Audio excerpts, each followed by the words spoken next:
आज हम ब्रिटिश प्रधानमंत्री की शक्तियों के बारे में परिचर्चा करेंगे। जैसा कि विदित है कि ब्रिटिश संविधान का विकास हुआ है, उसका निर्माण नहीं हुआ है। उसने वर्तमान जो स्वरूप प्राप्त किया, लगभग 14 वर्षों के विकास काल के पश्चात प्राप्त किया है। इस विकास के क्रम की कुछ प्रकार की विशेषताएँ होती हैं। कुछ ऐसी संस्थाएँ व्यवस्थाएँ हैं जो अनजाने में ही संविधान मस्तिष्क में आ चुकी हैं। उन्हें संयोग की देन कही जाती है, संयोग का शिशु कहा जाता है।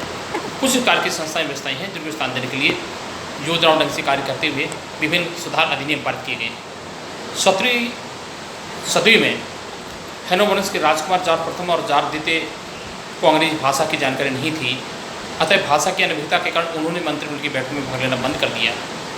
तब वे मंत्रिमंडल किसी सदस्य के द्वारा मंत्रिमंडल की बैठक में अध्यक्षता करना प्रारंभ कर दिया गया, जिसने आगे चल के प्रधानमंत्री पद को जन्म दिया। सर रॉबर्ट वालपोल ब्रिटेन के प्रथम प्रधानमंत्री माने जाते हैं। ब्रिटिश संविधान के द्वारा संसदीय शासन प्रणाली को अपनाया गया है। संसदीय शासन प्रणाली की ये मुख्य विशेषता होती है कि शासन शक्तियाँ ऐसी मंत्रिपरिषद में नियुक्त होती हैं जो प्रत्यक्ष रूप से वयस्क मताधिकार के आधार पर देश जनता के द्वारा निर्वाचित होती है। ब्रिटेन का सम्राट राज करता है, शासन नहीं करता है। सैद्धांतिक रूप में सम्राट को प्राप्त सभी शक्तियों का प्रयोग प्रधानमंत्री के द्वारा किया जाता है। प्रधानमंत्री बनने के लिए कौन कौन सी योग्यताएं होनी चाहिए, इसके लिए ब्रिटिश संविधान में इस प्रकार की कुछ योग्यताओं का निर्धारण किया गया है।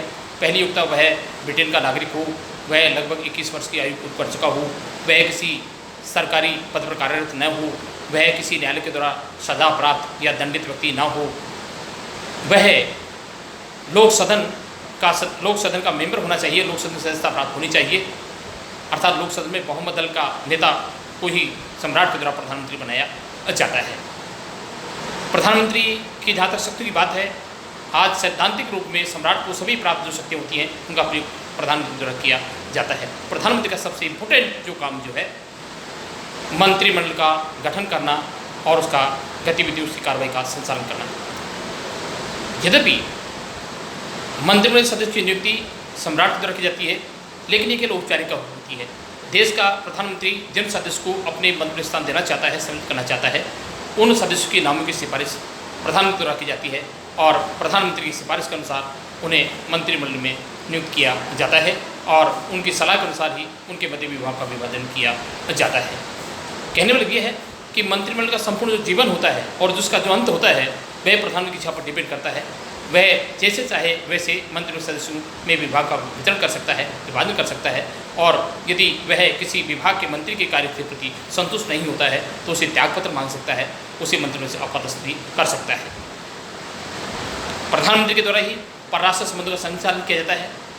अन्य देश के साथ इस प्रकार के रिलेशन स्थापित किए जाते हैं, संबंध स्थापित किए जाते हैं। चाहे परराष्ट्र विभाग का प्रभार प्रधानमंत्री के पास होता है या नहीं होता है, इसका कोई मायना नहीं है। अन्य देश के साथ सभी प्रकार की द्विपक्षीय बहुपक्षीय जो संधियाँ की जाती हैं, जिस प्रकार के राजनयिक जो रिलेशन जो संबंध स्थापित किए जाते हैं, उन संबंध में अंतिम निर्णय लेने की पावर होती है प्रधानमंत्री के पास ही होती है। प्रधानमंत्री निर्णय लेता है कि किन देशों के साथ किन किन वस्तुओं का आयात करना है, किन वस्तुओं का निर्यात करना है, किन देशों के साथ राजनयिक कूटनीतिक रिलेशन स्थापित करने हैं। ये सब प्रकार की बात का निर्णय करने की पावर होती है, वह प्रधानमंत्री के पास ही होती है। मंत्रिमंडल का सभापतित्व करना, जब भी मंत्रिमंडल के अधिवेशन होते हैं, उसकी मीटिंग्स होती हैं, उसकी बैठकें होती हैं, तो उनकी बैठक की अध्यक्षता प्रधानमंत्री के द्वारा की जाती है। प्रधानमंत्री निर्णय लेता है कि मंत्रिमंडल की बैठक में किन किन प्रस्तावों पर चर्चा की जाए, कौन कौन से मुद्दे रखे जाएँ, उनके बारे में चर्चा करने का जो संपूर्ण जो कार्रवाई को संचालन करने की जो पावर होती है वह प्रधानमंत्री के हाथों में नियत होती है। प्रधानमंत्री के द्वारा लोक सदन का नेतृत्व किया जाता है, क्योंकि देश का जो प्रधानमंत्री होता है वह लोक सदन में बहुमत प्राप्त दल का सर्वमान्य नेता होता है। जब भी लोक सदन के सदस्य के बीच किसी प्रकार का कोई मतभेद उत्पन्न होता है या कोई गतिरोध उत्पन्न होता है, तो उस प्रकार के मतभेद को दूर करने का कार्य भी प्रधानमंत्री के द्वारा किया जाता है। एक दलीय नेता के रूप में अपनी दलगत राजनीति में रहते हुए जिस प्रकार के दलीय सदस्य को कठोर जिस प्रकार के अनुशासन को बनाए रखने का जो कार्य किया जाता है वो भी प्रधानमंत्री के द्वारा किया जाता है। प्रधानमंत्री के द्वारा ही सम्राट और मंत्रिमंडल सदस्य के बीच एक सेतु के रूप में काम किया जाता है, एक पुल के रूप में काम करने का कार्य किया जाता है। क्योंकि ब्रिटेन की ये परंपरा है कि मंत्रिमंडल का कोई भी सदस्य प्रत्यक्ष रूप से सम्राट से भेंट नहीं कर सकता है, सम्राट से नहीं मिल सकता है।